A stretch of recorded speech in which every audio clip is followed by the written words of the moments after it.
What's up YouTube, Dale here from Zephyr War Games, and today I am bringing you Stephen's second place OTS Championship Swordsoul profile.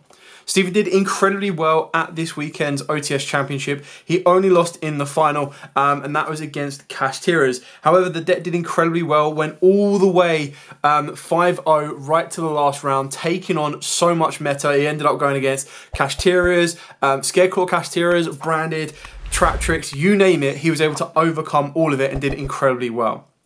So thank you so much to Stephen for letting me use his profile. Thank you so much, or congratulations to Stephen getting that far. If you do have any questions, by all means, please put them in the comments down below. I'm pretty sure he'll be more than happy to answer them. And without further ado, smash that like button, hit that notification bell, subscribe so you don't miss out on any more upcoming content. And we're going to dive head first into the Swordsoul profile. So shout out to Ryan Watson on the UK Trade Group who makes these custom tokens. Really, really good quality and yeah, look awesome. So, Stephen's build was pretty standard on the Swordsoul lineup. So, triple Moyi, triple Long One, and double Tyre with double Ecclesia. When you see the rest of the deck list, you'll understand the 2 Ecclesia rather than maxing out on 3 of it and kind of go from there. So, for the 10s, you've got 3 Ashuna, 3 Adhara, and 2 Vishuddha. So again, relatively standard in my opinion on these. They all put in a lot of work. Vishuddha is probably like, in my opinion, Vishuddha is probably like the best one, just for the pure fact that he's just got instant outs to Floodgates. He can bounce Mirror Jade back, which is one of the, like, you don't want to destroy that for the end phase. It can bounce back Shangri-La, which is really good to unlock zones. It can bounce back Rise Heart. Keeping in mind as well, and a lot of people forget this, the Tenyis can activate in hand to banish. So a lot of people will be like, oh, they've got a Tenyi on the board. As soon as they put that Tenyi in the graveyard, it's going to get banished. You can't do anything. Keep in mind, the Tenyis, as long as you control a non-effect monster, can be banished from the hand or from the graveyard to use their secondary effects. So loop back, special from deck, and bounce back. So they're all really, really powerful in their own right. So that's it for like the Tenyis and the Swordsoul lineup. Pretty much like I did with Charlie's profile, I'm just going to lay everything out for you so you can see everything. And then, because obviously I didn't play this, so I can't give you the reasonings behind it. All I can do is my assumptions. Then this is where the Mac Daddy plays come into it. So he was playing 12 hand traps in the main.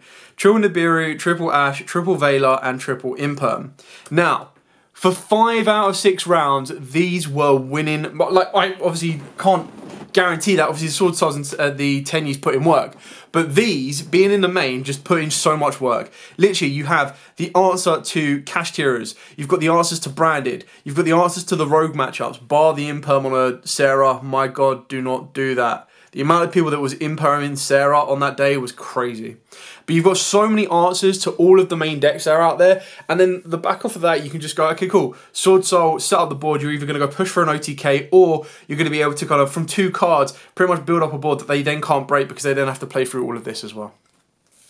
So very, very powerful. The only time that this betrayed him was obviously in the last round. And that one I can comment on because it was I was playing him. And yeah, I kept using talents to look at his hand. And every time it was like, so I think like game 1 was like double Veiler. Game 2 was like double Veiler, Ash, and a Nibiru. And game 2 was double Nibiru, Ash, and a Veiler. So obviously he got a bit unlucky on that one. But I kind of understand with this lineup of hand traps why his matchups were so powerful. Because not a lot of people, you know, were just ready for that many hand traps. Like Imperm Nib, game, cool. For the spells, triple Emergence, double Vessel, and double Cycle with double Desires and a single Blackout. You can tell that his build is very aggressive, so he could kind of go first or go second, and the Blackout was just like, it wasn't something that he was looking for the grind game. He was using the hand traps as the grind game component and being able to kind of regain his resource or maintain his resource with the Swordsouls. So, moving on to the extra deck, I won't visually show you the side deck, but I'll go through what his side deck was. So he was playing the 1 Psychic End Punisher for the 11, the 10 of Baron de Fleur. And then obviously you've got the Queen Long One, you've got the Sovereign, so you've got your Aggressor, Defender, out and out Aggressor, and then this card's just like, this card's so annoying, like the draw, the burn, everything. It's just, ugh. 2 Chi Zhao, pretty straightforward on that one. Double Monk, 1 Shaman, and then there was 1 Chaofeng, 1 Crimson Blader, 1 Draco Berserker, 2 Baxia, and then of course the 1 Yazi. So again, pretty straightforward. I think the only thing that's like jumps in and out of a list like this is Psychic End Punisher and Crimson Blader. Crimson Blader obviously is really good against cash dealers, but you have to destroy a monster first. So this really helps in the growing game, shuts down the cash matchup, and then they're probably going to scoop it up from that point on. But your first turn board is usually like Baron if you're playing around the Biru and Yugioh, and then you're following up with your Sovereigns for your OTK push, or of course your Psychic End Punisher. I'm not too sure exactly how he was getting into Punisher. I'm assuming it would be something like normal summon Ash Blossom and sync with one of your 8s, like your cheese out, and kind of go from there. But yeah, he did incredibly well. He's been playing this deck for a long, long time. And I'm trying to remember what matchups I saw him play. But yeah, and then the side deck is where it gets like even more kind of painful, depending on what matchups you're in. So his side deck was pretty well chosen. So in his side deck was 2 Book of Eclipse, 2 Anti-Spell Fragrance, 2 Lightning Storm, 3 Rivalry of the Warlord, 3 Dark Ruler No More, and 3 D-Barrier. So what he had the option for is he could win the dice roll and go, right, okay, I'm going to go second. And everyone's like, right, okay, he's playing a go second deck.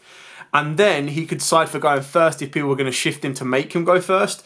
Otherwise, he would then just set up and be like, right, okay, cool, I'm going to go first. I've got Anti-Spell, which in my opinion is one of the great, like, if I'm playing Track Tricks, I'm definitely playing Anti-Spell. Like, that card pretty much shuts down cash massively, and then it can shut down pretty much all the other main decks around. So that's where it becomes so important. Anyway, again, massive congratulations to Stephen on this one. Well done.